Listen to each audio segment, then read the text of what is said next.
Bienvenidos al Centro Cultural del Banco de la República en la ciudad de Honda. Hoy es un día muy especial para nosotros en la ciudad, como ciudadanos que habitamos esta región. El fin de semana pasado tuvimos una actividad cultural bastante importante para la ciudad. Lo hemos denominado nosotros coloquialmente un primer embrión de un festival de cine que surgió a través de una corporación cinematográfica del Magdalena, que también se constituyó a través de un realizador hondano, Francisco Smith, y el maestro Leopoldo Pinzón, un cineasta nacido en Huasca, que tenemos nosotros aquí en Honda el privilegio de tener de vecino. Pisingaña, quizás una de las primeras películas que se hizo en la década de los 80, en el 82, que la volvimos a ver, además gracias a la Fundación Patrimonio Fílmico que la recuperó. La vimos el domingo, ¿verdad, Marcela? Además con muy buena definición, con muy buen sonido. Y hago este preámbulo porque tiene que ver con el tema que nos convoca hoy y con el cual nosotros como Centro Cultural hemos querido hacer este encuentro. Pisingaña es una película que relata una realidad que hemos vivido en nuestro país muy fuerte, y que si uno la ve como la veían muchos por primera vez el domingo, pues uno decía, está vigente. Y han pasado 40 años. Película rodada en el año 82, que casi no termina de producirse por miles de vericuetos y por la dificultad que hace 40 años había en términos de la realización de cine. No es la misma realidad que tenemos hoy en día con 2 leyes de cine que ha venido consolidando una industria cinematográfica, bueno, industria entre comillas, quizás haya ahí debate, pero por lo menos podemos decir que hoy en día hay más producción cinematográfica en Colombia. Y esta película pues nos retrataba esa violencia, ese conflicto armado, todos los vejámenes que nuestras comunidades, tanto en lo rural como en lo urbano, hemos padecido por este conflicto que hemos arrastrado durante décadas. Esta conversación que tenemos hoy, y yo quiero agradecer especialmente porque con Oscar y con todo el equipo del Centro Cultural nos habíamos soñado tener a estos invitados acá, y para nosotros es un verdadero privilegio y estamos de plácemes y muy complacidos de que en Honda nos visiten personas y que hagan parte de este ejercicio, personas que han trabajado desde su quehacer personal y profesional en la construcción de paz en el país. Y nos soñamos este espacio en el Banco de la República. Programar significa con un año de anticipación pensarse qué se va a hacer.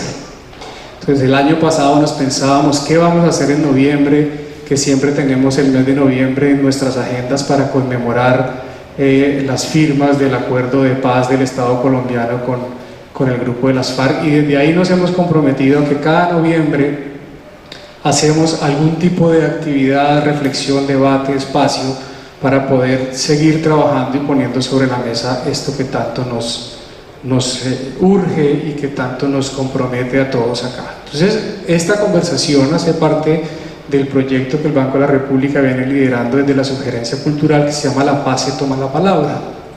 La Paz se toma la palabra, además ha incorporado el gran material y la gran riqueza que Lucía y todos los comisionados de la verdad hicieron con estos trabajos y sus materiales muy pedagógicos. Este espacio de conversación, así como lo tenemos acá entre adultos, también lo tenemos con nuestros niños en la sala infantil y en espacios rurales, llevando maletas viajeras y debatiendo con ellos sobre la importancia de la construcción de la paz. Y el arte y la cultura, por supuesto, tienen mucho que decir frente a eso. Hace algunos meses teníamos esta exposición de fotografía curada por la Comisión de la Verdad y la tuvimos aquí puesta en nuestra culata del edificio. Logramos que algunos de esos afiches y de esos pósters estuvieran navegando por el río Magdalena en unas embarcaciones que hacen turismo, Turibán. Con Turibán hicimos que sus embarcaciones tuvieran estas fotografías, y en ese trayecto que hace con los turistas todos los fines de semana, las personas estuvieran cercanas y sensibilizadas frente a todo lo que ha pasado en torno al conflicto armado y la necesidad que tenemos de hablar sobre esto, de construir sobre esto, de debatir sobre esto. Entonces esta conversación de esta mañana, con estos 5 grandes invitados y con ustedes por supuesto, pues tiene que ver justamente con eso, con cómo seguimos construyendo desde el arte y la cultura espacios de paz Y le decía yo ahorita a Tatiana Duplat, porque un poco siempre la pregunta que me hacen y me hacían aquí mis colegas que conozco hace muchos años también es: ¿estás contento en Honda? ¿Cómo te va en Honda? Y mi respuesta es sí, estoy feliz en Honda porque además creo firmemente que este país se construye desde lo local. Eso que hemos tenido tan lejano, casi todas las oportunidades de este país están concentradas en las grandes ciudades, y yo soy un ibaguereño que en el año 89 salió también rumbo a Bogotá en busca de la universidad, pero no retornamos. Y no retornar a las ciudades o a los pueblos de donde somos originarios, pues hace que la brecha de desarrollo cada vez sea mayor. Y creo que la pandemia ayudó un poco en eso en Honda, y es que muchos de los hondanos jóvenes que han salido a formarse regresaron a habitar sus casas, a estar con sus papás. Muchos de ellos decidieron quedarse ahora con esta facilidad del trabajo remoto, y esto ha hecho que Honda en los últimos años vaya teniendo una vida mucho más dinámica y cultural. Entonces la invitación hoy es a que conversemos abiertamente con Lucía González, con Tatiana Duplat, con Santiago Trujillo, con César López y con Juan David. Yo no quisiera, y me perdonan la informalidad, presentarlos a cada uno con sus currículos, porque cada uno tiene una trayectoria tan poderosa, tan potente, pero quizás lo más importante que quisiera decir de ellos es que son unos seres humanos que han dedicado realmente su trabajo, su tarea al arte, a la cultura y a la construcción de paz, y eso es suficientemente valioso para que estén aquí y estén en una conversación con nosotros. Así que bienvenidos a todos, gracias por estar acá, los que están conectados también bienvenidos. Este es un espacio de conversación que quedará grabado y que van a poder después replicar en el canal de YouTube del Banco de la República, y nuestro comandante hoy del champán en el que vamos a emprender esta conversación es nuestro querido Juan David, así que bienvenidos. Nuestra primera conversación está en cabeza de Tatiana Duplat y Santiago Trujillo. Bienvenidos. Gracias, Juan David.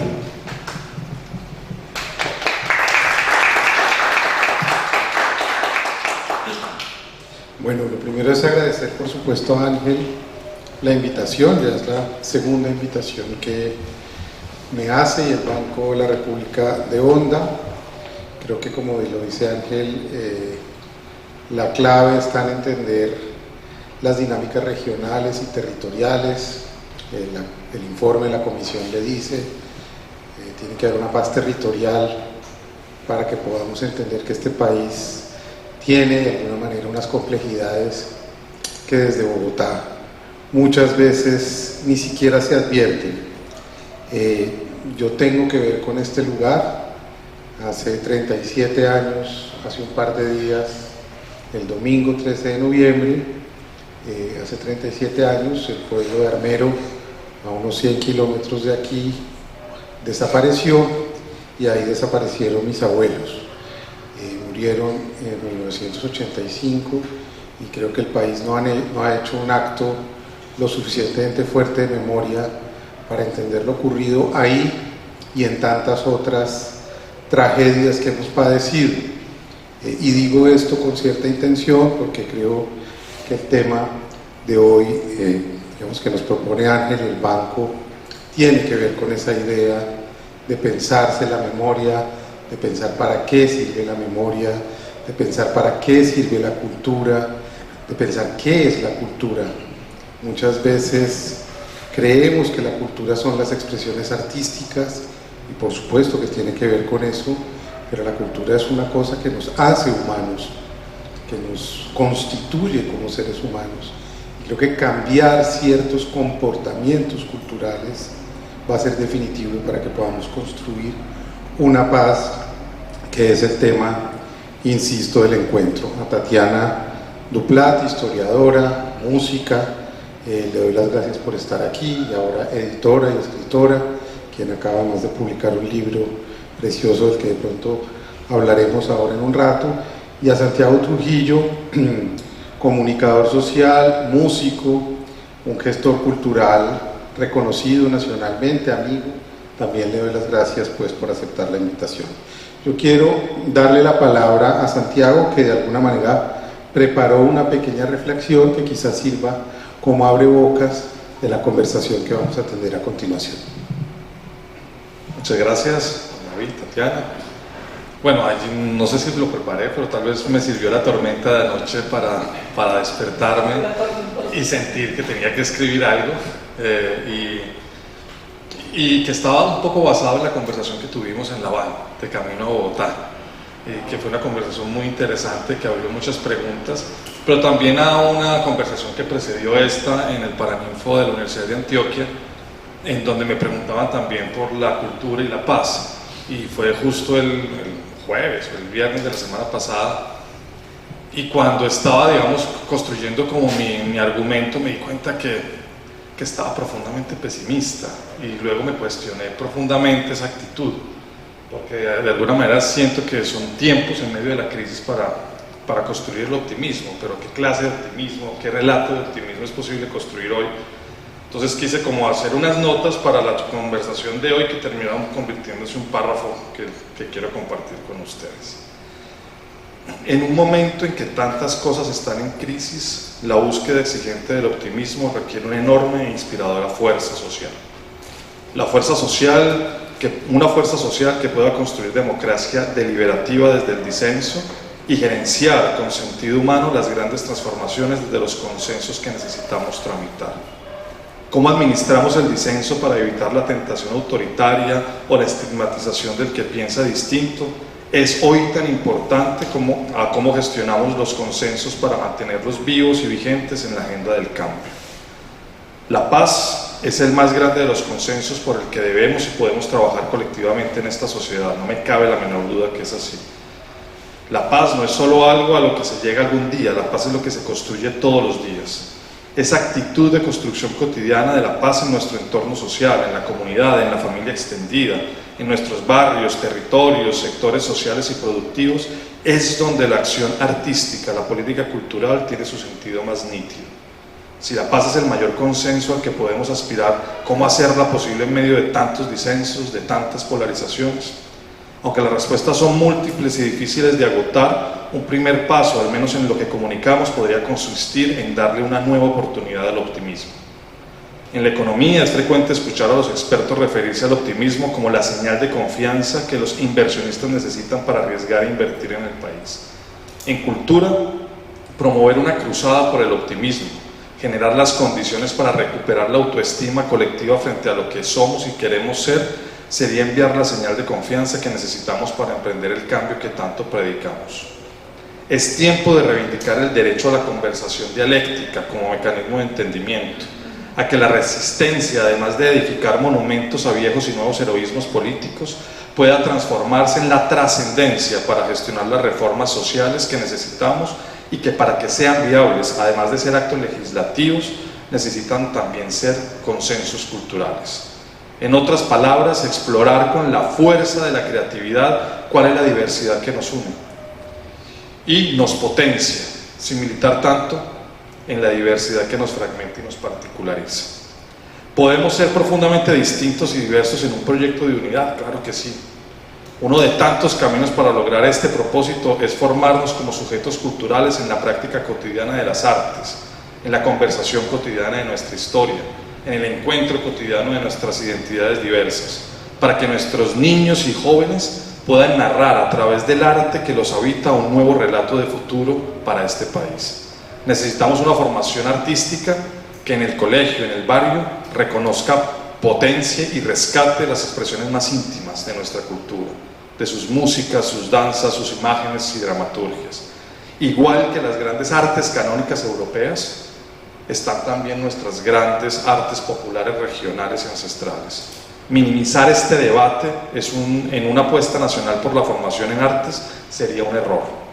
Priorizar, como antaño, una visión vertical culturizadora de la acción del Estado en la sociedad, donde unas expresiones artísticas se sobreponen jerárquicamente a las otras en una suerte de aconductamiento epistemológico, sería transitar un camino equivocado. Es el momento de abrir el debate propositivo y de no temerle a él, ni de señalar a quienes piensan distinto. Es más bien el momento de enviar señales de confianza que realmente promuevan el optimismo.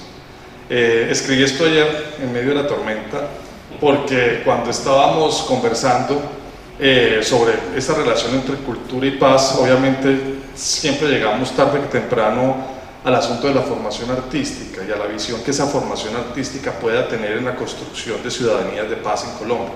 Como bien lo decías tú, Ángel, los niños y los jóvenes es donde tenemos que concentrar esa mirada, esa acción, y creo que no es un tema menor en este debate sobre la paz y la construcción de paz desde la cultura.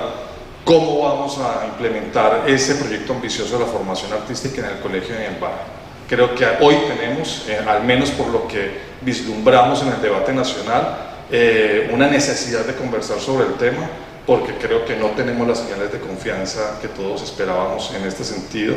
Y quisiera empezar, digamos, esta conversación problematizando un asunto que me parece medular de la política cultural que se viene para Colombia en este momento. Voy a hacer lo que no aconsejan los moderadores, y es ser anticlimático. Pero es que lo que dices me sirve para introducir la primera pregunta que había pensado. Tuvimos una larguísima conversación ayer en la camioneta camino de Bogotá a Honda, y tú hablas de la autoestima, que es una palabra que me interesa muchísimo, de algo emocional. Y yo siento que la autoestima nuestra, por lo menos la de los que estamos aquí sentados, se ha construido sobre un capital simbólico, y eso ya es un avance para cualquier persona muy grande. Eso la gente no lo ve, ciertos tecnócratas creen que eso va de suyo, que eso es paisaje, digamos. Pero evidentemente crecer con un capital simbólico es un avance ya muy grande sobre otras personas que no han tenido esa posibilidad. Y me gustaría que, siguiendo el feminismo, nos pongamos un poquito en situación y pensemos que si lo personal es político, a mí me gustaría saber en ustedes cómo adquirieron ese capital simbólico. Ayer hablaban de la música largamente, esta mañana hablaste de una experiencia que hizo Lucía González, con quien vamos a ver a continuación en Medellín en los 80s, que se llamó Más Artes, y me gustaría que conversaran y pensaran un poco en sus propias vidas, para quienes nos están viendo y no escuchando, qué los hizo pensar que la cultura y el arte de alguna manera a ustedes los transformaron y fue definitiva para crear esa autoestima, esa sensibilidad de la que tú hablas. Bueno, buenos días, primero que todo, a todos y todas. Muchísimas gracias, Ángel, por esta invitación al río Magdalena, que es tan importante para nosotros, ¿no? Sí, tuvimos una conversación larga y fluida ayer durante 4 horas, y efectivamente lo que teníamos en común, los que veníamos en esta van, es que desde muy pequeños, tal vez desde nacer, nosotros tres por lo menos, por lo que veo tú también, fuimos expuestos a la formación musical específica. Además coincidió que los tres habíamos sido expuestos. Yo fui alguien que mi formación musical empezó muy tempranamente en la Universidad del Cauca, porque mis papás vivían en Popayán, y yo aprendí primero notas que letras, por ejemplo. Aprendí, yo no diría que a leer la partitura, pero mi primera exposición a un signo para leer fue una nota y no una letra. Y de ahí en adelante, pues esto hizo parte de la vida, como hace parte de la vida comer, andar, leer. Es algo natural, no es algo accesorio, y ahí entro a la primera consideración de qué es la cultura. No es un florero al que se accede, que está allá afuera, sino es algo que lo acompaña a uno y determina o construye con uno las maneras de ser, de estar, de ver el mundo, de relacionarse con los otros. Y en mi caso, particularmente, hice un tránsito que yo veo que es un poco el que ha hecho el país en grande, de ser educada en una cultura eurocentrista. Yo fui a un conservatorio a estudiar música clásica y por supuesto estudié violonchelo, que es el instrumento pues emblemático. Las cuerdas son instrumentos emblemáticos de la tradición sinfónica. Y a medida que voy creciendo, y fui a Venezuela, crecí y estudié en Venezuela, pasé toda la adolescencia en Venezuela, la infancia en Venezuela, y al volver a Colombia en la adolescencia me encuentro con un país destrozado por la violencia. Cuando llegamos acababan de matar a Rodrigo Lara Bonilla. Para mí eso fue un impacto muy grande en mi vida, que había crecido tan tranquila en Venezuela, a orillas del río Orinoco, y ver esta tensión social tan grande entre un país completamente descentralizado, que no quería mirar, o sea, un centro que solo se miraba a sí mismo, con una pretensión, una aspiración cultural europeizada, clasista también. Y con el tiempo, a medida que me voy formando y voy al conservatorio y voy a la universidad, empiezo a pasar por este mismo proceso de ver y descubrir la diversidad de este país, primero como algo exótico, ay mira esos allá lo que hacen, luego como algo de admirar, oiga, increíble esa música que tocan en Colombia, esto es un tesoro por descubrir. Y a mí me pasa que durante los años 80 y 90 hago el tránsito como el mismo país que vive reivindicando que la paz no es otra cosa sino el reconocimiento de que somos diferentes y de que podemos convivir y construir en esa diferencia. Y entonces, si tú me preguntas a mí al principio que la relación entre política y paz, entre cultura y paz en Colombia, es algo que el sector cultural ha pensado hace tantos años. Si algo sabe este país, y si algo sabe el sector cultural de este país, es de la relación entre cultura y paz, porque es que venimos preguntando por eso y nos venimos preguntando por eso hace muchas décadas. Y al principio esa relación marcaba, lo que esa relación exigía era reconocimiento de la diversidad. Paz, iba a haber paz el día que se aplicaran los principios, ya había pasado la Constitución del 91, el día que se aplicaran los principios de descentralización y de reconocimiento de una diversidad cultural, pero también del pluralismo ideológico, que iban de la mano. No solamente es que somos distintos por regiones, somos distintos en género, pero podemos pensar políticamente distinto y podemos construir desde esa diferencia. Yo creo que ese fue el primer periodo, digamos, de la Constitución del 91 hasta el 95, 96, es cuando yo me vinculo al Ministerio de Cultura. Y luego viene todo este proceso de cómo el movimiento cultural iba a aportar a la solución pacífica del conflicto, que esa es otra cosa. Ya paz no solo era reconocernos diversos culturalmente, sino que ese movimiento que estaba hablando en las distintas regiones del país tenía mucho que decir sobre cómo construir la paz, porque nunca había hecho la guerra. Porque ese movimiento cultural, mientras que este país estaba incendiado, los grupos armados se mataban de las formas más diversas y crueles de este mundo, el movimiento cultural al mismo tiempo buscaba las formas más inusitadas de resistir y de expresarse aún en los contextos en que no se podía hablar. Y yo te diría que ese gran periodo del 96 al 2006, que este país es arrasado por el enfrentamiento contra los paramilitares que sembró pues terror absoluto. Lo que mantuvo a este país con cierto optimismo fue esa manera de ser, de relacionarse de las comunidades, en donde el sector cultural y el movimiento cultural tuvo una presencia muy importante en la resistencia. Y esta última etapa, entonces, toda esa etapa era cómo desde el sector cultural presionamos para que haya una salida negociada del conflicto. Y luego, cuando se empiezan a dar finalmente los medios para que haya una salida negociada del conflicto, el movimiento cultural dice: ¿y qué vamos a hacer nosotros? ¿Cómo vamos a aportar nosotros ya dentro de este proceso? ¿Y cómo lo vamos a narrar entre las distintas formas? Yo creo que a mí personalmente, yo transité también por esos mismos estadios, digamos, ¿no? Mi capital simbólico se fue transformando, se fue haciendo amplio, se fue haciendo plural, aprendió a escuchar, a valorar, tanto que ya aquello por donde arrancó, que era la cultura europea, pues me parece una maravilla tenerla, eso es lo que me ha permitido asomarme al mundo, pero ya no es central en mí, me explico, ya no es el único referente. Admiro muchísimo más a la gente que toca otros tipos de músicas a las que yo estoy completamente impedida prácticamente, porque no fui criada, ¿no? en esas formas rítmicas, por ejemplo, en esas formas estéticas. Y yo creo que ese tránsito es el que de alguna manera la política cultural tiene que responder. Ahorita Santiago y ayer se preguntaba ¿cuál es la tarea de la política cultural hoy que se está formulando la política, el plan de desarrollo? La respuesta es: la política cultural tiene que ir a hablar con el sector cultural y a responder a lo que el sector cultural está diciendo, porque es que no nació ayer, nació hace décadas y son las mismas personas. Los gestores culturales no cambian, son los mismos que han ido transitando pues ¿qué es lo que debe hacer? Pues escuchar qué es lo que tiene que decir en este momento el sector cultural. Y con esto cierro, que probablemente tiene que ir a cómo abordar la polarización que cada vez se ahonda más.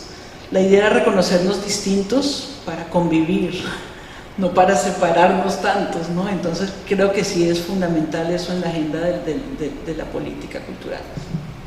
Vamos a dejar ahí la elipsis y ahora voy con Santiago, pero no nos olvidemos de lo que estás planteando, que es en el fondo el tema grueso de esta conversación. Es decir, vamos a lo personal, a ese encuentro tuyo, pero no nos olvidemos de eso que está proponiendo Tatiana para que, y quizás puede seguir de largo después de que hables de lo tuyo, y es exactamente en qué encrucijada estamos. Es decir, yo ayer pensaba que 4 personas que se conocen, pero tampoco son amigas, a través de la cultura puedan entablar una conversación, dice un montón de cosas de la cultura. Es decir, la cultura es capaz de ponernos a hablar de cosas y permite que conversemos esas cosas. Entonces me gustaría un poco que trascendiendo este espacio tuyo personal, sigas un poco de largo y le pongamos ya, digamos, intensidad al tema de cuál es el papel que tiene que jugar hoy ese sector del que está hablando Tatiana en lo que ha propuesto por lo menos este gobierno, y es que quiere hacerse una paz, quieren respetarse los acuerdos de paz, pero yo creo que ahí la cultura tiene muchas cosas que decir y no siempre parece claro para el país cuáles son esas cosas que tiene que decir y cómo puede contribuir a que esa paz se realice. Vale, súper, me encanta esa pregunta. Voy a empezar como por distintas apuestas. Pensar la cultura es un ejercicio muy necesario en Colombia. Cómo la pensamos, hacia dónde la pensamos, pasa también como por vencer ciertas segregaciones históricas que se presentan en nuestra sociedad, no solamente como segregaciones económicas o sociales, sino segregaciones profundamente culturales. Reconocer eso creo que es el primer paso. La Comisión de la Verdad lo expresó nítidamente.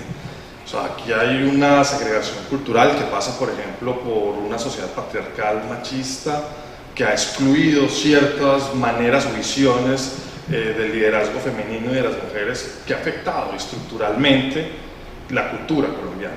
Pero eso también pasa cuando se traslada a un racismo estructural.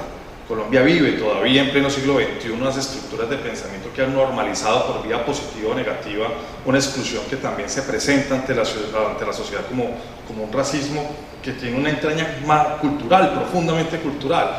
Y esto entonces también pasa lo mismo con estas relaciones sociales signadas por la condición de clase. Hay un clasismo, usted no sabe quién soy yo, etcétera, etcétera. Es algo que todavía está presente en nuestra sociedad y que activa unos dispositivos de mediación y de relación cultural profundamente complejos.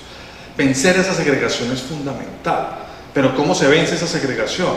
No instrumentalizando la cultura, digamos, no volviendo a la cultura un mecanismo instrumental de vencer una segregación, sino al contrario, volver, digamos, un proceso de diálogo y de mediación cultural, todos esos procesos de afirmación entre los que somos diversos, esa diversidad que nos une. No hacer tanta militancia, como le decía en el texto, en esa diversidad que nos separa. Entonces tenemos una suerte de acciones afirmativas que se dan en tanto negamos al otro, no en tanto nos afirmamos a nosotros mismos como grupo ideológico, como grupo racial, como grupo de género. Y creo que ahí estamos en un debate, como lo decíamos ayer, que es polémico, entre un progresismo radical y un progresismo liberal. Y creo que hoy, al menos desde este lado, digamos, de debate, creo que lo que hay que discutir es si la visión de la cultura en Colombia va a ser la del progresismo radical o la del progresismo liberal. Y ahí hay una cuestión, digamos, fundamental sobre la visión que se tiene justamente de cómo se vencen estas segregaciones culturales en el país. Cuando estábamos en el paro, miran, el PNUD y la Iglesia Católica invitaron a ciertos expertos para que fuéramos a mediar. Además la palabra ya era conflictiva, compleja. A mediar con los jóvenes de la primera línea. Entonces a mí me llevaron a mediar, entonces yo fui con una persona del PNUD muy querida que conozco desde hace años y pues me fui a Fontibón, en un lugar donde estaban todos los trajeros de las distintas localidades, más o menos unos 50 jóvenes, algunos todavía con su máscara, y llegaron allí y pues yo llegué, pues el mediador, y era importante porque de todos los temas de la agenda que ellos tenían, la primera era reforma a la policía. Su cotidianidad estaba absolutamente como atravesada por una relación conflictiva con la policía. El Estado para ellos era la policía, y una policía corrupta que les generaba un montón de cosas que ya conocemos, más oportunidades de trabajo y oferta cultural. O sea, era increíble que la tercera acción más prioritaria que estos jóvenes habían identificado fuera justamente el tema cultural, y por eso me invitaron. Cuando estaba allí, y esta anécdota la he contado un par de veces, la he recuperado porque me parece muy valiosa para esta pregunta, uno de los muchachos me dijo: yo solamente llegué hasta tercero de bachillerato, hasta noveno. No me gradué del bachillerato, no puedo hacer una carrera, pero eso no quiere decir que yo sea bruto, no sea inteligente. Yo soy profundamente inteligente, porque yo leo, porque yo me he cultivado, y yo estoy acá hablando con usted, no sintiéndome menos que usted. Así fue lo primero que me dijo el muchacho. Yo quedé pues gratamente como, plantó una bandera de dignidad frente a un proceso de construcción empírica de su ciudadanía que está además atravesada de la oferta cultural. Y me dijo: yo pude y me siento formado porque la cultura me ha dado lo que el acceso a una educación que nunca pude tener del todo no me dio. Pero además me dijo esto que me parece también muy interesante: usted viene aquí a hablarnos de políticas culturales, viene a hablarnos aquí de acciones culturales, y nos presenta la política cultural como una suerte de adoctrinamiento, la cultura como eso que nos adoctrina, como eso que es correcto, como eso que nos hace a nosotros comportarnos como buenos ciudadanos. Y créanme que a mí ese tipo y esa visión de cultura no me interesa. Y digo así, tal cual, palabras textuales: una conducta que amaestre al otro no es el tipo de cultura que nos sirve a nosotros. O sea, que usted aquí no piense que viene a decirnos cómo nos vamos a portar bien, o que nos viene a tranquilizar porque es que estamos muy bravos con la sociedad. No queremos esa visión de la cultura. Y le voy a decir por qué: porque ustedes desde el Estado, cuando yo dije, yo no soy, vengo desde la universidad, yo no soy burócrata, le dije, pues bueno, lo fui alguna vez, pero tranquilo, o sea, no se sienta tan prevenido. Pero me decía él, y aquí viene una cosa bonita: ustedes han hecho cualquier cantidad de acciones culturales, las promocionan, dicen que es la primera y única vez que ha pasado esto en el país, y nos venden, digamos, como grandes banderas de la acción cultural del Estado. Y yo le digo que no ha habido ninguna política cultural más exitosa que la que nosotros hemos vivido en el paro. Y me dice: porque esa política cultural es la única que ha permitido algo, el diálogo intercultural entre los que somos diversos, esa diversidad que nos une. Porque por primera vez en la olla comunitaria, los de Santa Fe con los de Millonarios pudimos convivir, los metaleros con los punqueros y los rockeros pudimos vivir, los de Las Cruces con los de Ciudad Bolívar, con los de Engativá, pudimos trabajar en equipo y pudimos encontrarnos en nuestras diversidades para construir y para encontrar una agenda común. Y entonces yo vengo acá a decir que uno de los proyectos interculturales más importantes que ha tenido este país ha sido justamente este encuentro generacional que significó para nosotros el paro. Más allá de lo bueno o malo que pasó en el paro, y que uno puede decir muchas cosas buenas o malas y reducir el debate como a ese asunto, me gustó mucho pensar esta movilización de las estéticas, de los sueños de una generación a través de esa movilización de la protesta, esa nueva coreografía del conflicto que vimos durante el paro, pensado desde una perspectiva intercultural. Y creo que ese diálogo intercultural es muy importante, porque también tiene que ser un diálogo, por ejemplo, intergeneracional. Tiene que ser también un diálogo que permita construir una visión que empodere a los que culturalmente producieron este cambio, esta transformación, que fueron los jóvenes, pero que los empodere no desde ese diagnóstico típico en donde ellos ya nos dicen: ya no nos sobrediagnostiquen más, ya estamos cansados de que ya no más, ya no nos sobrediagnostiquen, no nos vean con tanta ternura, es que no queremos ser tan tiernos para ustedes. Y yo estoy de acuerdo con ellos. Queremos ver jóvenes empoderados que sean capaces de cuestionar no solamente a las generaciones que los precedieron, sino sobre todo que puedan construir el relato futuro que este país necesita. Y un relato futuro que les dé independencia y que le dé relevancia a esa, si se quiere, como bonita rebeldía que vimos allí expresada. Entonces creo que es allí donde tendríamos que concentrar una acción cultural mucho más poderosa y que va más allá de promover una acción desperdigada de circulación artística. O sea, esto no se trata de hacer una gran chisga nacional. No. Esto se trata de construir políticas afirmativas que entiendan de verdad qué es lo que pasa en este país cultural. Que conozcan el país cultural no desde las nostalgias de lo que ya no fue, sino desde los futuros que tienen que ser. Y ese futuro que tiene que ser es el que hoy mucha gente está reclamando cuando hablamos de cambio cultural. No sé, Tatiana, si quieres referirte a esto o vamos como conversando. Sí. Santiago pone un tema que creo que es central y hace parte de las preocupaciones que le expresaron las personas a la Comisión de la Verdad. 13% de las personas expresaban preocupaciones culturales que tenían que ver con lo cultural, y de ese 13, el 21%, una de sus preocupaciones fundamentales era el tema de la educación. La cultura y la educación en Colombia han tenido una relación, digamos, compleja. Mucho tiempo el llamado sector cultural, sea lo que eso quiera decir, peleó un poco por salir del tema de la educación, no quería estar atado al Ministerio de Educación, quería tener una independencia, se pensaba de alguna manera que lo cultural tenía otras formas y maneras de expresarse en la sociedad y que al traerlo, digamos, a esquemas normativos, pues dejaba de ser arte y de ser cultura. Hoy está repensándose el tema, hoy de hecho ya hay una primera reunión entre la ministra Ariza y el ministro Gaviria para incluir la educación artística dentro de los pensums de los colegios, de los PEI. Yo me pregunto si esa vieja discusión que estaba superada, hoy la vamos a volver a dar, o ustedes, o tú en particular, que has trabajado el tema de gestión cultural, ¿cómo ves eso? Porque yo sí creo que evidentemente al traer el tema de lo cultural a la educación para construir la paz, creo que el diagnóstico ahí sí tiene que ser mucho más fino, inteligente, sofisticado, a simplemente meter una asignatura más dentro de las 8 que tiene la gente de, no sé, de 7 a 3 de la tarde. Me gustaría que hicieras un poco una reflexión sobre ese tema. Mira, yo fui de las que siempre quiso mantenerse lejos de la educación formal. Siempre pensé que el movimiento cultural tenía que estar separado de la educación formal, que constreñía un montón de cosas. Pero con el tiempo fui cambiando de opinión. Y hace muy poco, además, escribí una crónica sobre la coral Canta Bogotá Canta, que es una coral que se hizo durante la alcaldía de Petro. Es un sistema de coros escolares, está dentro de la Secretaría de Educación. Cumplió 10 años, acaba de cumplir 10 años, ha beneficiado a miles de niños en Bogotá que sin mayores recursos, porque no requieres instrumentos ni mayor infraestructura, sí tienen que tener unos salones, unos pianos, pero mínimo comparado con tener una orquesta.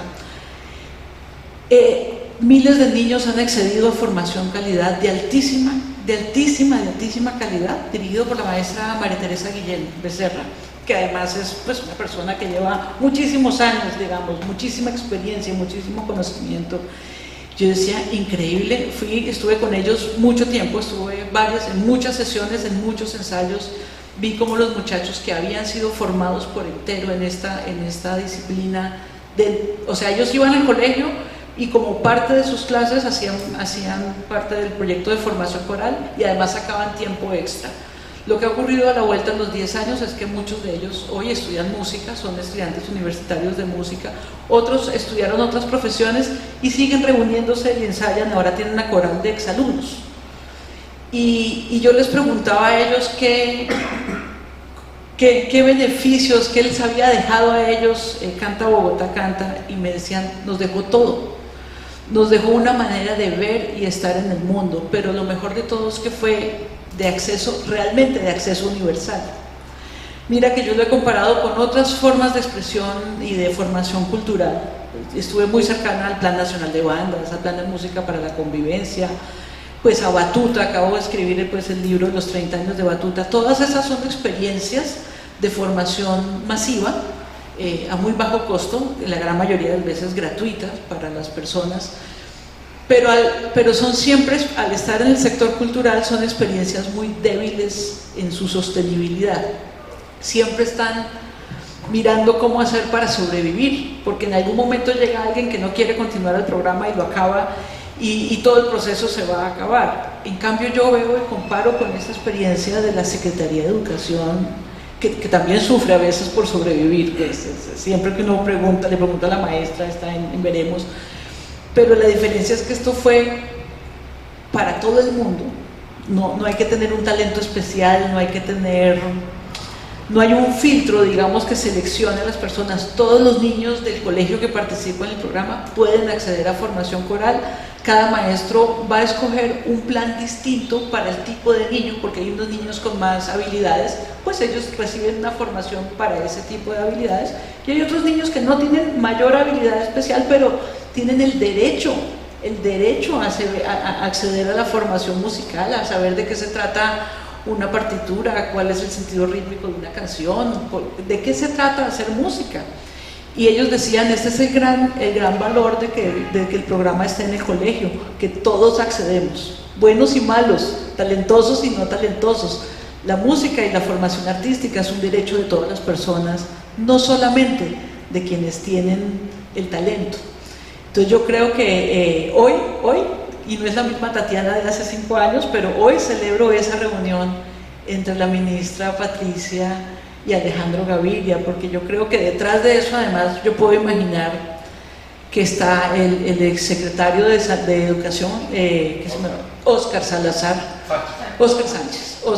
que fue la persona que ideó Canta Bogotá Canta, y yo dije, oiga, donde logren hacer esto para el país, pero además logren hacerlo con el sector cultural, ahí sí va a ser poderoso, porque el gran problema que tiene Canta Bogotá Canta es que es una experiencia de formación artística en un medio de educación formal donde son vistos muy en la periferia, y en el sector cultura no saben que existe, ni siquiera, no están conectados. Entonces lo que sí le puede dar mucha potencia a esa experiencia es que los dos sectores realmente trabajen de la mano, es decir, que educación le garantice un espacio en el currículo, que es lo difícil de lograr, porque el currículo finalmente pues tiene un tiempo muy limitado, las horas de estudio son las horas de estudio, no te puedes inventar más horas de estudio de las que se puede, y hay que pagarle a unos profesores, no te puedes inventar ilimitadamente eso.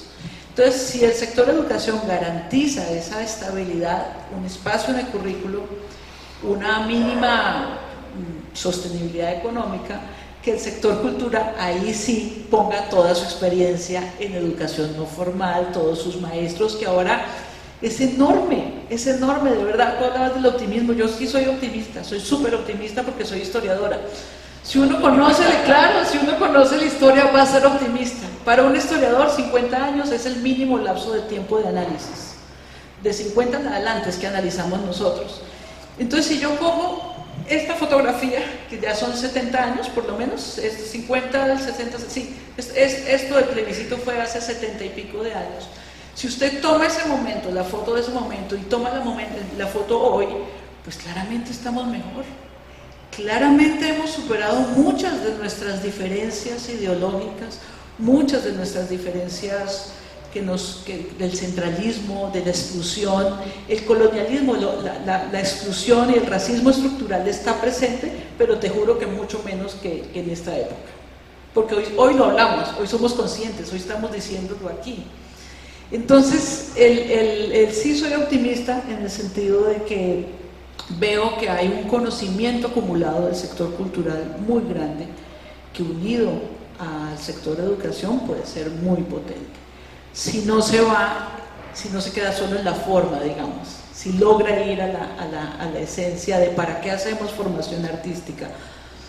Uno hace formación artística para miles de cosas, entre otras, pues ojalá para identificar grandes músicos, pero uno hace formación artística para que todas las personas tengan la opción de conocer el mundo a través de un lenguaje expresivo y simbólico, de acercarse al mundo para crearlo. Es que finalmente es eso. Si uno tiene a la mano un lenguaje expresivo, no solamente ve el mundo, sino que lo atrapa, lo reinterpreta y lo devuelve de otra manera. Y tú puedes crear tu propia versión del mundo, desde la música, en la pintura, cualquier lenguaje expresivo, cualquiera. Y cualquiera de estas nuevas formas de expresión que hay ahora, que tienen los muchachos, que son mucho más poderosas además de las que uno contaba. Esta, Santi, es una política cultural, digamos, parte de una política cultural. No estamos acostumbrados en quienes hemos estado en el sector cultural a tragar entero. Nos hemos caracterizado por disentir en paz, en criticar, con virulencia a veces, por supuesto, pero creo que eso es legítimo. A mí me gustaría un poco escuchar de ti cuál es el análisis que tú haces, es decir, en qué consiste eso para alguien que nos está viendo en algún lugar o nos va a ver mañana, eso que se llaman las políticas culturales. A la gente le cuesta entender para qué y qué son las políticas culturales, y muchas veces esas políticas se reemplazan en la discusión pública por acciones culturales, por expresiones culturales, por eventos culturales, que no son lo mismo. Y yo creo que aprender a hablar, ya que la paz se toma la palabra y las palabras son importantes, también pasa por definirle a la gente cuáles son esas funciones que tiene, por ejemplo, un ministerio para un país que se quiere reconciliar. Vale, yo también celebro la reunión de los dos ministros, creo que es positivo, creo que los dos tienen una sensibilidad importante frente a este tema y todos esperamos que se inaugure una conversación que hoy es necesaria y que seguramente puede ser una de las políticas culturales más importantes y trascendentales para los próximos años. Quiero también decir frente a esto es que, ya para empezar con tu pregunta, sí me gustaría decir varias cosas. Lo primero, creo que Bogotá construyó ciudadanía cultural cuando en el gobierno de Petro como alcalde se logró incorporar a la educación pública los procesos de formación artística y deportiva y de ciudadanía. Y creo que lo va a hacer también ahora. Sí, y creo que gran parte de esa ciudadanía juvenil que abogó por el cambio fue formada y recibió, digamos, estos valores de transformación estética, cultural, simbólica, gracias a programas como los que lideró en su momento el IDARTE, la Orquesta Filarmónica, la misma Secretaría de Educación. O sea, el arte construye ciudadanía y la ciudadanía es finalmente la que permite que hayan unos cambios importantes. Uno siente ya que la ciudadanía bogotana en general no solamente pide reivindicaciones meramente políticas, sino profundamente culturales. El movimiento social que reclamó este cambio en Colombia no solamente estaba allí por solucionar necesidades de carácter político de una ciudadanía política, no sé, acceso al voto, acceso al poder, sino también reconocimiento de quiénes son, como culturalmente y simbólicamente hablando. Entonces creo que ahí hay una cosa muy valiosa que es importante rescatar, pero de otro lado también siento que sobre ese aprendizaje que tuvo Bogotá se tienen que recoger como las cosas buenas, pero también las cosas que no salieron tan bien. Y creo que ese aprendizaje colectivo tiene que ponerse al servicio de este proyecto que inicia, porque de allí pasan muchas cosas. Y eso pasa un poco sobre lo que decía al primer momento. No podemos plantear un proyecto de formación artística que jerarquice unas expresiones sobre otras. Por ejemplo, no podemos caer en ese viejo sofisma, que me parece además que está totalmente revaluado, de que para que, por ejemplo, un músico sea un buen músico, primero tiene que ser un músico clásico para después ser un músico popular. A mí ese tipo de embustes, yo a estas alturas, yo no me como eso. Y lo digo aquí, pues ojalá me estén escuchando por allá, porque siento que no podemos caer en eso. Y si vamos a caer en eso, empezamos mal.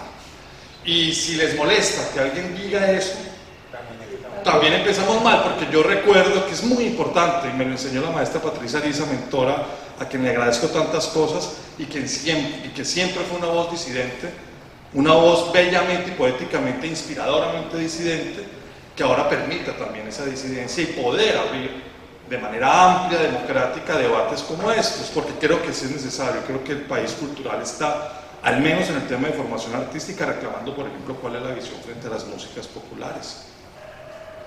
¿Cómo se va a articular un sistema de orquestas también a un sistema de música que incluya a las músicas populares? Porque ya no simplemente es que yo primero tengo que, y lo dice un músico clásico, que ama poderosamente un proceso de formación clásica. Soy hijo de un proceso así y me siento orgullosamente hijo de ese proceso, pero es que Colombia es un país profundamente diverso musicalmente. Uno de sus mayores activos y riquezas culturales es justamente esa diversidad musical. Hoy lo que es industria musical está totalmente vinculado a una emergencia poderosa de las músicas populares, y queremos pues, ver y entender cómo va a estar esa visión incorporada, por ejemplo, a un proyecto de formación artística en los colegios. porque creo que ahí hay una cosa importante. Entonces aquí hay que llamar la atención sobre la necesidad de que esas, no una cosa excluya a la otra, porque tenemos que tener un sistema de orquestas juveniles, infantiles, un poco, digamos, parecido a lo de Venezuela, que es sin lugar a dudas un sistema importante, significativo, pero no puede ser solamente eso, no puede ser solamente esa visión. Cómo incorporar esas otras visiones mucho más holísticas de las músicas, expresiones populares, de las artes populares, de las tecnologías populares, porque también siento que hay una suerte de expresión artística en las nuevas tecnologías que hay que incorporar a los procesos de formación artística, en las dramaturgias populares, en las danzas urbanas y populares, a un proceso de construcción de identidades diversas y de ciudadanías culturales diversas que nos permitan, por ejemplo, vencer esa segregación cultural. Creo que es allí donde está la pregunta fundamental que tenemos que hacernos, y creo que tienen que permitir que abramos esa conversación. Y que si alguien dice conversemos de esto, pues digan, fantástico que conversemos de esto. Nadie está, digamos, como diciendo o pensando que no se esté haciendo bien las cosas, se están haciendo bien. Aquí yo creo que hay un apoyo masivo del sector cultural a cómo se están haciendo las cosas en un gobierno que le da un lugar a la cultura. Hay un presupuesto más alto, hay unas decisiones muy importantes que se vienen tomando y que todos respaldamos. Pero creo que es importante construir justamente lo que hablábamos ayer, la conversación dialéctica. Es muy importante rescatar esa posibilidad de conversar dialécticamente para poder, digamos, no cometer errores o por ejemplo, caer en debates que ya han sido superados cuando podríamos estar en un lugar distinto. Y ahí entonces me viene la pregunta sobre las políticas culturales. ¿Por qué es importante pensar la cultura? Y cómo pensar la cultura puede traducirse en una política que transforme un entorno cultural. Entonces, nosotros en la maestría, pues digamos, ese es básicamente el tema de la maestría, ¿cierto? Que yo dirijo en la Tadeo, es pensarse la política cultural, en donde además Fernando durante casi 3-4 años nos ha ayudado como profesor en distintos espacios, y tiene que ver un poco con, hay necesidades culturales que deben solucionarse a través de políticas, pero también hay oportunidades culturales que pueden solucionarse a través de políticas culturales. Venimos de una acción del Estado que ve en la cultura una acción culturizadora, hay que culturizar a la gente. Y hay muchos dirigentes políticos, por ejemplo en el ámbito local, todavía siguen pensando eso. El tema de la cultura es cómo le llevamos cultura a los que no tienen cultura, como si hubiese alguien que no tuviese una cultura. Y en pleno siglo XXI todavía estamos un poco presos de esa visión, y sobre todo en la ruralidad, en las pequeñas ciudades, muchas personas siguen pensando que el papel de la política cultural, del gestor cultural, es llevarle cultura a ese que no la tiene. Y volvemos de nuevo a ese discurso del acceso, como si fuera la primera opción es el acceso a la cultura como la primera política cultural. Yo creo que más bien ahora es reconocer la cultura que habita los territorios para, digamos, darle una voz en la institucionalidad pública, y desde esa voz de la institucionalidad pública co-crear, coproducir, cogestionar las acciones culturales. Yo creo que ahí hay una oportunidad importante. Creo que por fortuna yo soy uno de los que celebra que ya el lenguaje sea distinto. Por ejemplo, la primera gran política cultural es hacer un ejercicio semántico por cambiar la manera en que nombramos las cosas. Entonces, cuando uno ve que muchos procesos de afirmación cultural están en cómo nos nombramos, entonces negros, afrodescendiente, afroamericano, afrobogotano, por ejemplo, para ponerlo en términos étnicos, hay un proceso de cómo nos nombramos como en ese proceso de identidad étnica. Es una cosa importante. ¿En qué pasa en cultura? Venimos de un ejercicio semántico muy fuerte de nombrarnos de una manera determinada. La economía naranja nos puso en esa situación. Entonces somos agentes, somos eslabones, ¿qué más somos, Ángel? Ayúdame tú. O sea, somos como una cantidad, ¿cierto? Catalizador. Para pensar la cultura nos tocó pensar primero la economía. Y pensarnos la cultura desde las categorías de pensamiento de la economía, pues trae cosas buenas en algunos aspectos, sí, pero en la gran mayoría siento que irrumpe un poco agresivo. Entonces creo que ahorita también uno diría que la primera acción cultural importante sería hacer un esfuerzo por cambiar el lenguaje, la manera en que nos nombramos como agentes, gestores culturales. Mira, agentes, ya, pero no sé si este es malo o bueno. O sea, yo era hemos pasado por actores, por ciudadanos culturales. A mí me gustan los ciudadanos culturales, las ciudadanas culturales. Sí, entonces ahora ¿qué somos nosotros? Somos artistas, somos creadores. ¿Cómo los vamos a nombrar? Y creo que en eso, pues por fortuna, tenemos una acción discursiva muy poderosa. Tenemos una ministra poeta, tenemos una ministra, digamos, con una capacidad de construir el lenguaje desde las dramaturgias, que nos ha inspirado a muchos en muchos momentos, y creo que viene ahorita también como a inspirar al país. Y ahí está en esa construcción, digamos, de un lenguaje posible en donde también vienen las discusiones necesarias. Entonces lo que yo digo, que se abra la conversación, que se abra la discusión, que podamos hablar de nuevo de cosas que son tan importantes. Lo hicimos durante la campaña y lo tenemos que poder hacer ahora en el gobierno, quienes están en el gobierno y quienes estamos en la sociedad civil. Creo que eso es algo que puede generar una conversación muy bonita, porque creo que el error que tuvo el gobierno anterior es que había muy poca conversación, no había conversación. Entonces ahorita tenemos que abrir el campo cultural a la conversación. Creo que eso también es la primera acción de construir una política cultural. ¿Cuáles son las políticas culturales que yo veo que son fundamentales hoy? Una tiene que ver con la formación artística, otra tiene que ver, a mi modo de ver, con los jóvenes. Creo que la juventud es donde hoy niños jóvenes, no solamente es un tema de formación en el colegio, sino que tiene que haber otro tipo de cosas alrededor de los jóvenes. ¿Qué es lo que ellos están consumiendo en las redes sociales? ¿Cómo producimos contenidos para esas redes sociales? ¿Cómo agenciamos narraciones y sujetos narrativos colombianos para que lo que transite por esas redes sociales genere también procesos de encuentro de las diversidades, procesos identitarios en donde pues, mi hijo habla mexicano, ¿entiendes? O sea, llego yo del colegio y me digo, oye, qué chingada eso, pero ¿de dónde sacaste esto? Después, al otro día me está hablando español, y yo digo, no. Y yo pues no me importa si el youtuber es bueno o malo, si tiene un contenido intelectual fantástico, educativo, no, por lo menos ponte divertido y cualquier pendejada, pero ahí en colombiano al menos, y que mi hijo pueda tener acceso a esto me parece que es importante. Entonces creo que aquí hay una discusión que pasa también por, sé que soberanía cultural sigue siendo un concepto polémico, porque no nos vamos a encerrar se trata aquí entonces de irnos en contra de una tendencia globalizadora de la cultura, pero el problema es, digamos, que tenemos que también entender que hay una manera colombiana de estar hoy, por ejemplo, en las redes sociales, que hay una manera profundamente colombiana de construir contenidos educativos y no educativos, y que ahí también hay que pensar la cultura. Porque es que el encuentro cotidiano de nuestros niños y jóvenes con la cultura no se da en el evento del Banco de la República o del IDARTES o de la Secretaría de Cultura de Medellín, no. Eso es casi que una casualidad. O sea, yo poder estar en Basarte, que fue el evento que dije, yo quiero ser gestor sin saber que eso es la gestión cultural y que organizó en los 80 Lucía, pues eso para mí fue una fantasía, pero hoy lo decíamos en el desayuno. ¿Cuáles son los eventos y acciones culturales que el Estado colombiano o las ciudades piensan para la familia? Estamos tan segmentados que hacemos un evento para los jóvenes, otro evento para los afros, otro evento para las feministas, otro evento para los adultos mayores, pero no hacemos eventos para que todos nos encontremos en medio de esa diversidad. Entonces, ¿cuál es la diversidad que nos une? ¿Cuáles son las políticas culturales que están pensando ese ejercicio de construcción de una unidad en medio de la diversidad? Y además nos cuesta unirnos. Entonces, si alguien dice o alguien se atreve a conversar sobre hasta dónde sí, de los temas, del tema que hablábamos ayer de Carolina Sanín, no me voy a meter en esa discusión porque cualquiera que se meta ahí va a salir chamuscado. Sí. Pero en cualquier caso, ¿por qué nos cuesta tanto trabajo asumir esas conversaciones? ¿Por qué le tenemos tanto miedo? Porque entonces de un lado o del otro encienden las hogueras. Porque aquí las hogueras no solamente las enciende la ultraderecha, tengo que decirlo.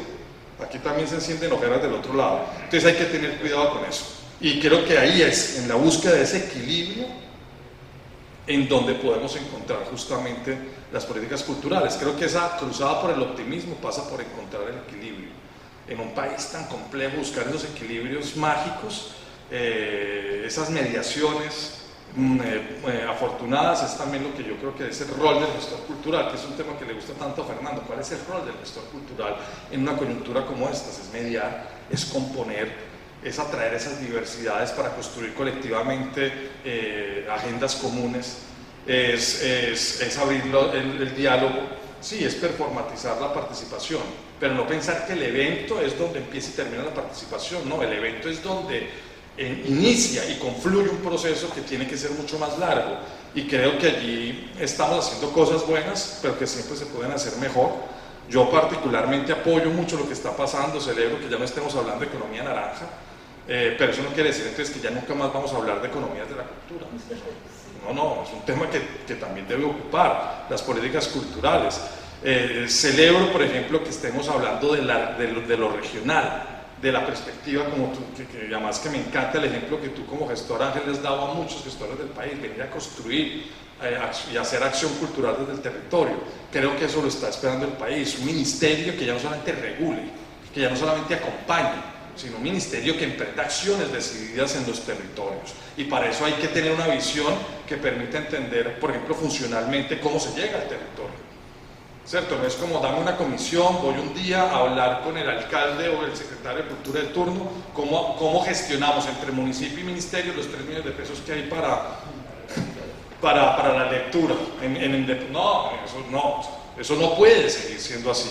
Y el reto de que no pueda seguir siendo así es donde creo que se cifra hoy también un esfuerzo grande. Por eso creo que una primera gran política cultural es cómo transformar el funcionamiento orgánico de las entidades que administran y gestionan la cultura en Colombia, empezando por el ministerio, pero también por todo el Sistema Nacional de Cultura, pero también por la relación que el ministerio establece con los municipios, y ahí también hay una tarea grande por hacer. Estoy seguro que va a empezar eso se está empezando a pensar, pero ojalá pues que en ese proceso se haga un diagnóstico y una valoración que entienda pues, la realidad política y cultural del país. Son muchos temas, me desorganicé un montón, pero ahí está. Yo quiero antes de pasar al siguiente para comentar. Yo, inspirada un poco en lo que estás diciendo y como para ordenar un poquito todo esto que acaba de decir, yo creo que sí es muy importante en este momento que se está formulando el plan de desarrollo, tener como la claridad de que los movimientos y el proceso cultural va a existir, haya Estado, haya política o haya institucionalidad o no. O sea, la política no es la misma expresión cultural. La expresión cultural es la expresión y está en los seres humanos, en las comunidades organizadas, más sencilla, más sofisticada, más compleja, no importa, pero existe, es inherente a los grupos humanos. ¿Cuál es la función de la política cultural? Estar atenta a qué es lo que está expresando ese movimiento cultural para responder y respaldar esa expresión. Y en un país que se quiere democrático, garantizar que nadie se quede sin expresarse. Ese es todo el punto. El gran susto que le teníamos a la economía naranja, yo incluso desde que se llamaba Industrias Culturales en el ministerio, que hablamos tantas veces de eso, era que por la dinámica del mercado solamente fuera visible aquello que atraviesa por el mercado. Y entonces, ¿qué pasa con el resto de expresiones culturales que en un país como nuestro son formas de transmisión de conocimiento, son formas de socialización, son formas de construcción de vínculo organizativo y comunitario? Si uno va a los Montes de María y tú quitas las ruedas, los cantos bailados, pues acabaste no con una expresión musical, acabaste con una forma de convivir, de producir, de organizarte, de entender el mundo, y eso no pasa por el mercado y no debe pasar por el mercado. Entonces el Estado sí tiene un papel de estar viendo cuáles son las necesidades expresivas, cómo las garantizo, cómo equilibro la cancha para que aquellas expresiones más vulnerables, bien sea porque el mercado las está acorralando, porque las comunidades se están desintegrando, porque el conflicto armado las está amenazando, que hay un montón de expresiones amenazadas por el conflicto. ¿Cómo hago yo desde la institucionalidad para equilibrar esa balanza y afirmativamente, en acción afirmativa, darle mayor peso y voz a aquellas expresiones, a aquellos sectores, a aquellos grupos y a aquellas disciplinas, digamos, que corren el riesgo?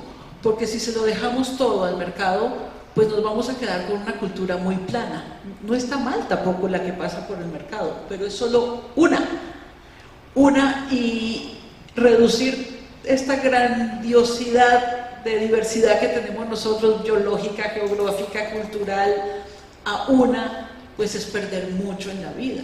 Entonces el papel de la política cultural es tener ese sustento. Y en el marco de la agenda de este momento, en este momento la agenda yo sí creo que debe estar todavía marcada por el acuerdo de paz. El secreto está en el nombre del acuerdo, que casi nadie se detiene en el nombre. El acuerdo decía, el plebiscito, el nuestro de hace poco decía, que usted quiere votar para que se ponga fin al conflicto y construir una paz estable y duradera. No me acuerdo la expresión exacta, pero el título tiene los dos elementos claves. Una cosa era silenciar los fusiles, dificilísimo, nos gastamos 8 años, pero es nada. es decir, es nada con respecto a construir una paz estable y duradera. 8 años no es nada con respecto a los 20, 30 años que nos quedan por delante construyendo una paz estable y duradera. El papel de la política cultural es cómo garantizo desde el sector cultural, con la infraestructura social e institucional de la cultura, que ese proceso de construir una paz estable y duradera se puede dar y se pueda expresar libremente, teniendo en cuenta todo lo que dije anterior, la diversidad, las condiciones, las expresiones, los grupos que están más vulnerables. Creo que ese sería el papel del Estado en la cultura, y eso es lo que yo, como gestora cultural, como artista y como historiadora, también mirando para atrás, esperaría muy pronto del sector cultural que me digan hacia dónde va a ir la política cultural del país, porque por ahora el estallido cultural todavía no me lo dice. El estallido es como un gran estallido, es un momento, es un epifenómeno, sale, estalla, está chévere para arrancar, y qué va a pasar después del estallido yo todavía no lo tengo claro, y vivo atenta a las señales que me está enviando el sector cultura, ¿no? Esa sería una pregunta que quisiéramos que nos contesten.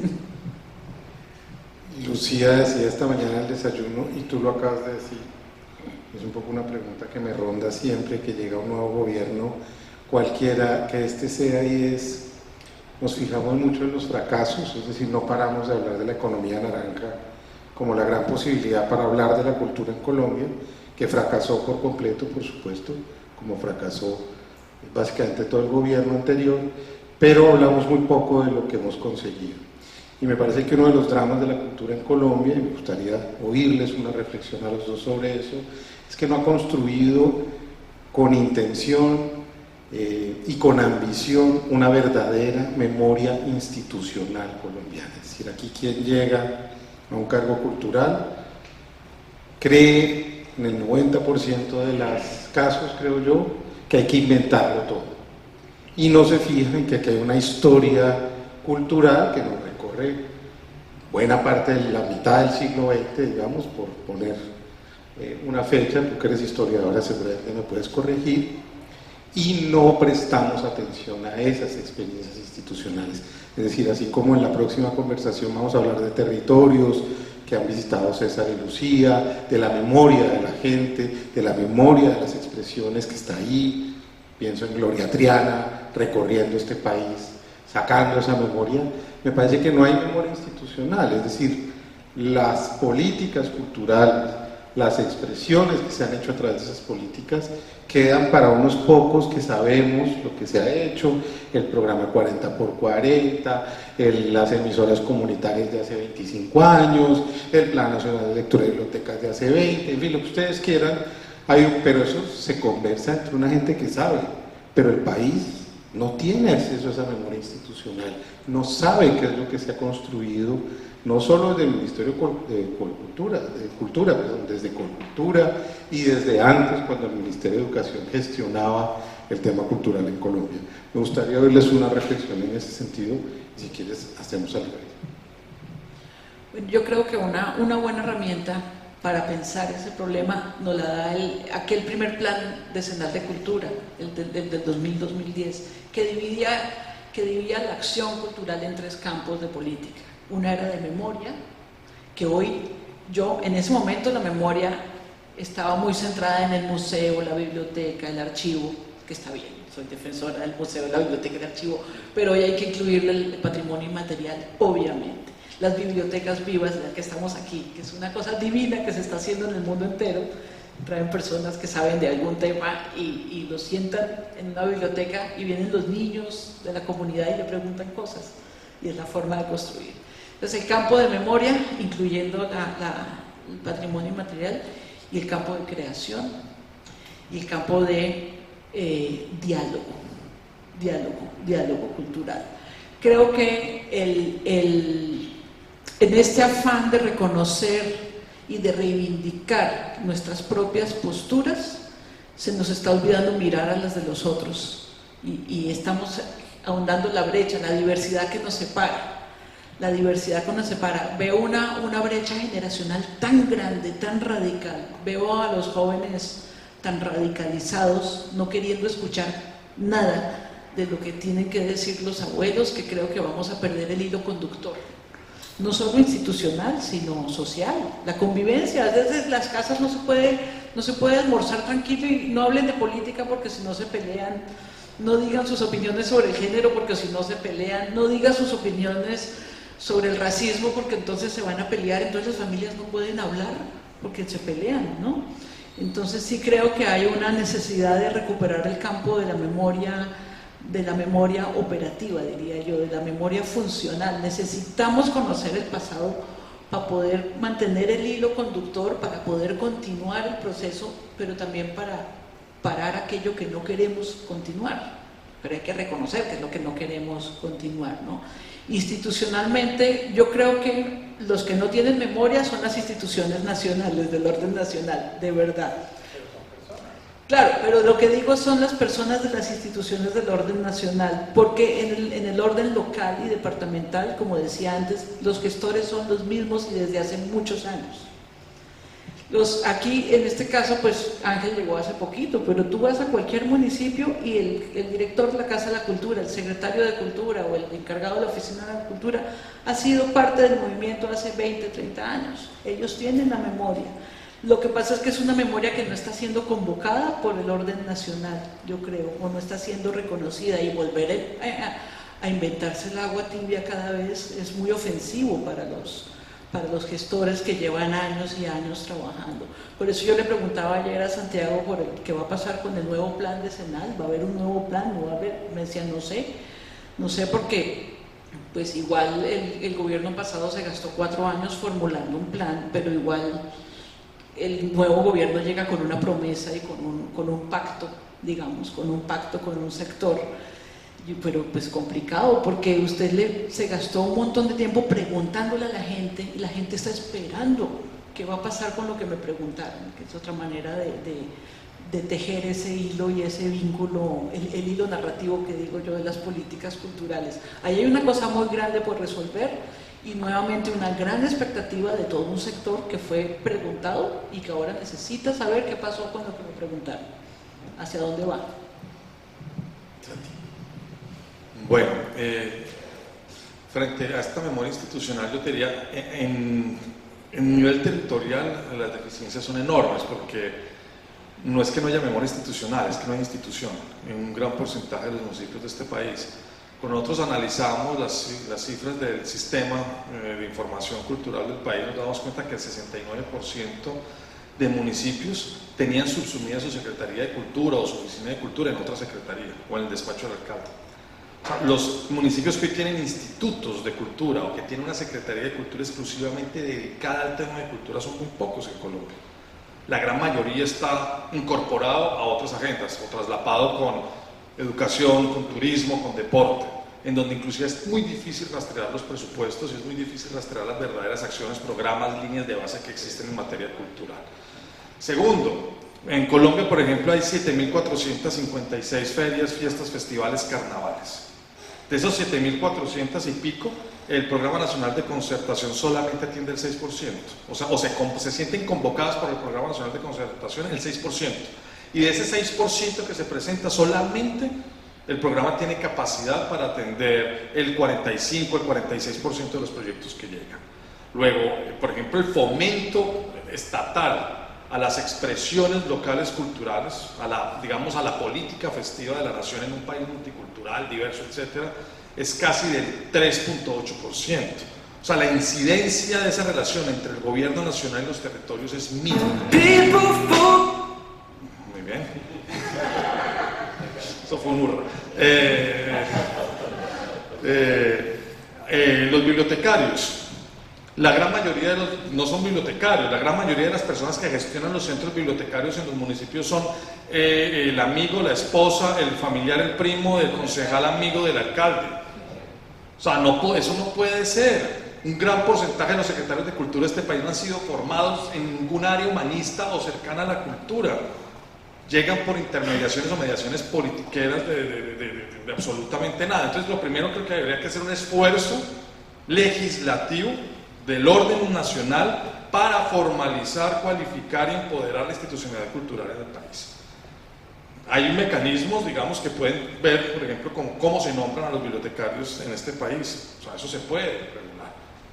Unos requisitos mínimos para los secretarios de cultura, mínimos, o sea, que les dé cierto nivel de cualidad a estas personas, eso también es importante.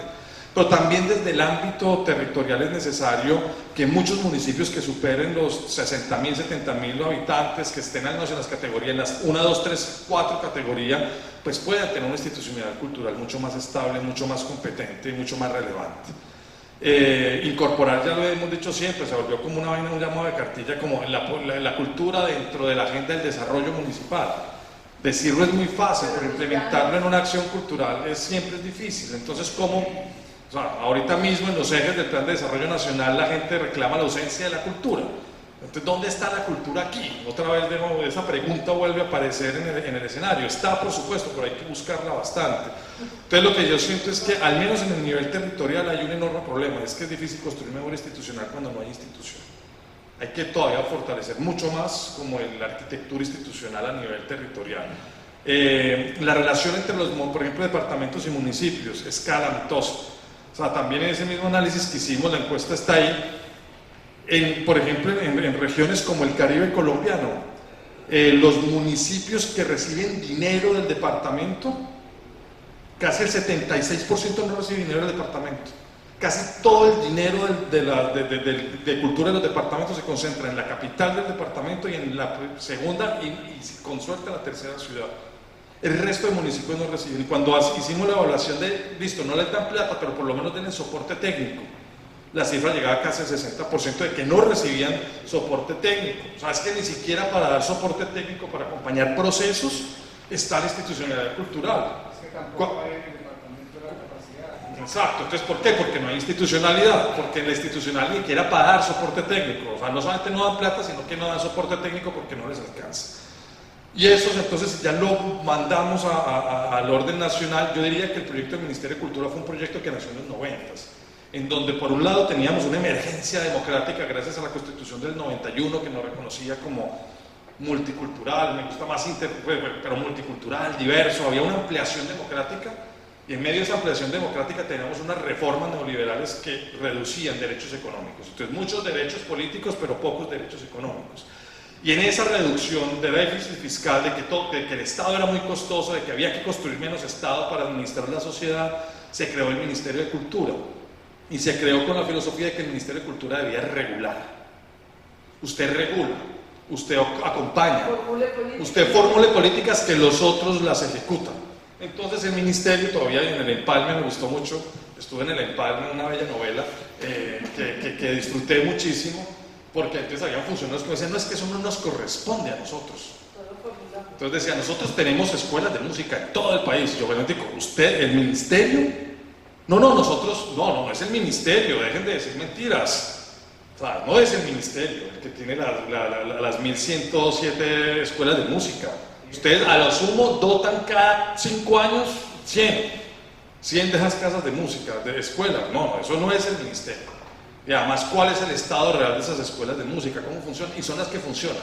Ojo, porque no hemos ido a diagnosticar las de danza, que son muchos menos, o las de literatura o circo, que ni siquiera existen, o sea, son reducidas. Entonces aquí la pregunta era un poco, creamos un ministerio sin patas en los territorios, un ministerio que observa, regula, un ministerio pretencioso, no por fortuna tenemos un ministerio popular, respaldo, y quiero decir, o sea, yo soy incisivo, digo lo que pienso, pero eso no me hace apartarme del respaldo restricto a este gobierno.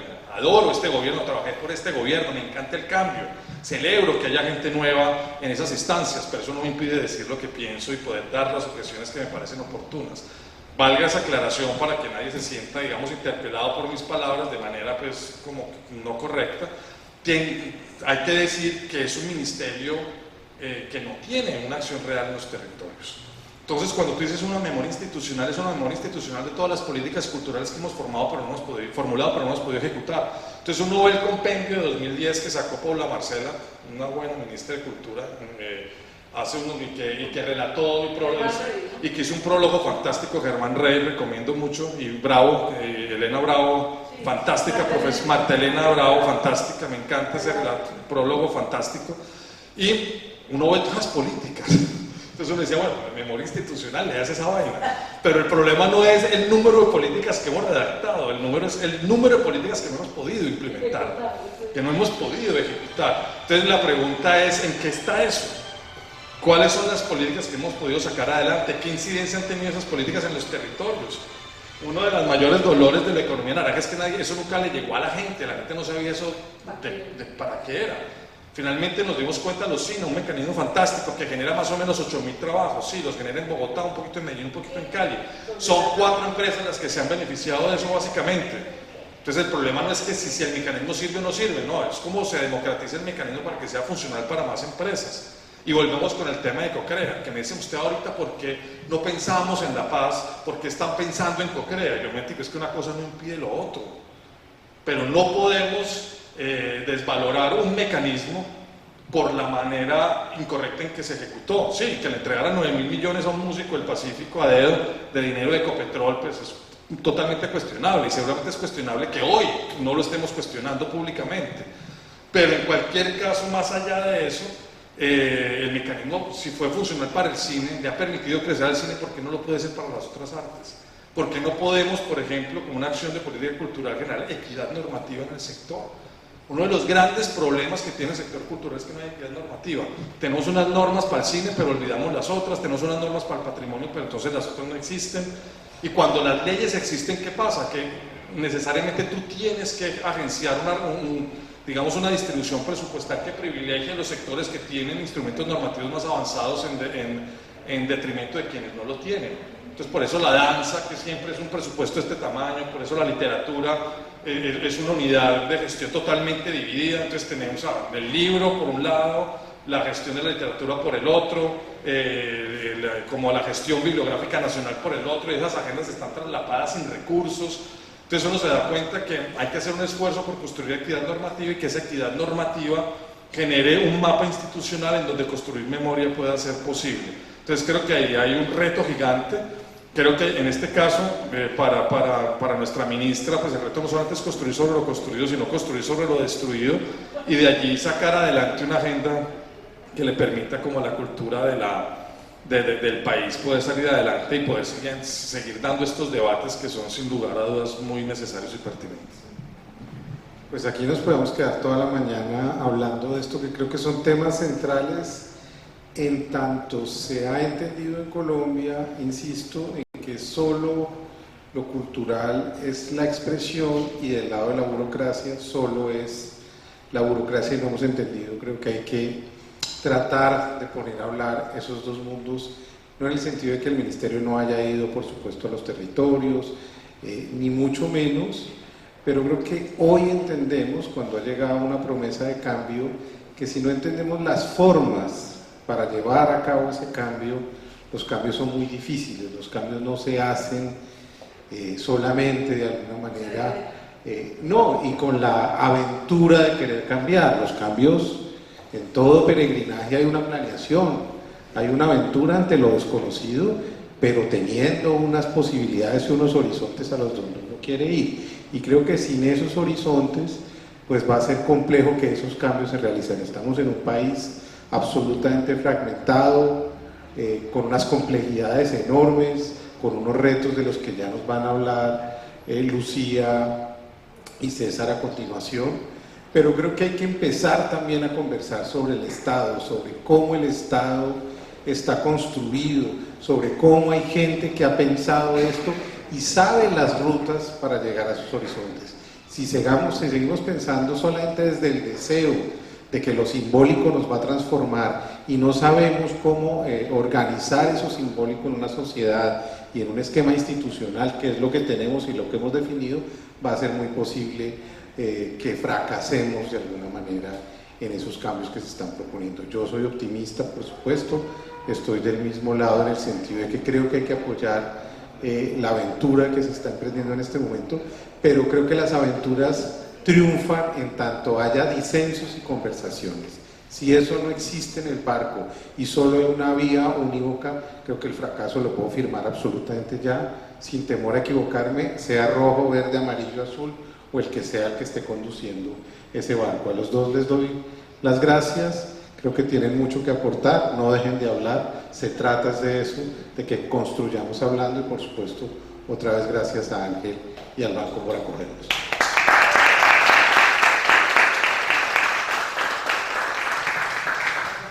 Gracias Juan David, gracias Tatiana y Santiago. Vamos a hacer una pausa de 15 minutos, los invitamos.